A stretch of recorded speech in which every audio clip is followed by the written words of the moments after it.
If you have ever wandered into an Apple store, it's easy to get lost amongst the latest computers and iPads and accessories. But our investigator Jeremy Hahola found something else going on inside the Apple store in Denver.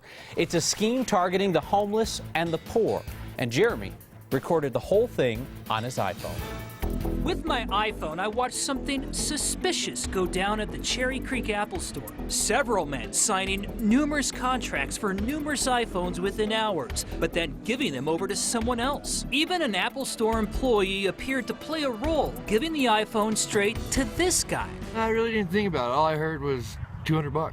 Yeah. I'm broke. We saw David Sauer sign his name. I got 4 sleeping bags. He lives at a local park. Sauer says he was picked up by this guy who promised all of that money if he signed contracts and turned over the phones. It was 10 phones, give me $200. He was surprised his bad credit was good enough to get contracts, but he needs cash. Motel room, a bath, food. What did they promise you?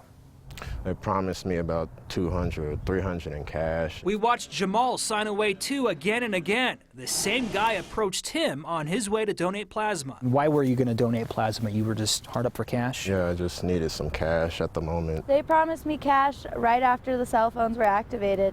They told me I'd make close to $200 to $300. Phoenix, along with the others, say this guy promised they could just cancel the contracts later. No problem. Why did you believe this? At the beginning, I just thought it was some easy money. I had rent due the next day, and I was looking to pay it. Hi, I'm Jeremy Hahola, the reporter. So what's going on here? Here's how the scheme works. A cheap iPhone received with a new contract can be unlocked and used on other networks. Hi, I'm a cell phone trafficker. Hello. Let's say you're desperate for some money. I pay you some cash to sign a contract and to give me the phone. I then can sell this phone on the international market for more than $700. But wait, what happens to the contract I just signed? Well, you're stuck with it, and if you can't pay, your credit gets ruined. See ya. That's not cool. Hi, I'm Jeremy Hahola. I'm a reporter with 9 News here in Denver. Can we talk to you about your operation here? No. No? What are you doing here? I don't even want you to talk. You don't want me talking to you? How much money are you making off of this operation, would you say? Hey.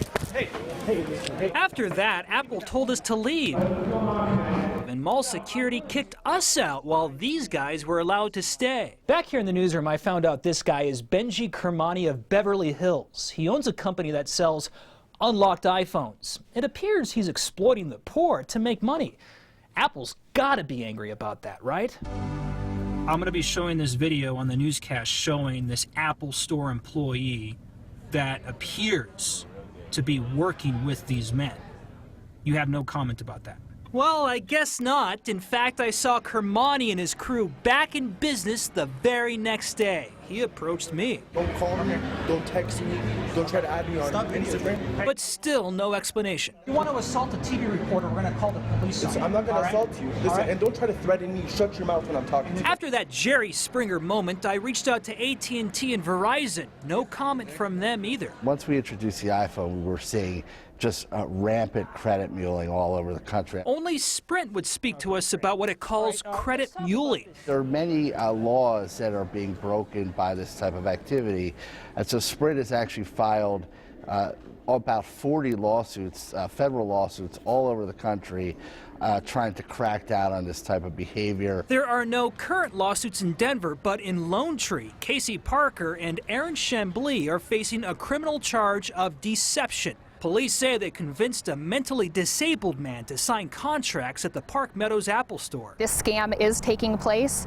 and we're not going to tolerate that kind of behavior here. Back at Cherry Creek, scenes like this, Kermani and Phoenix arguing over cash, became a nuisance. In the end, it wasn't Apple that put a stop to this, but the mall. One of the organizers actually returned, at which time we had to get the police involved.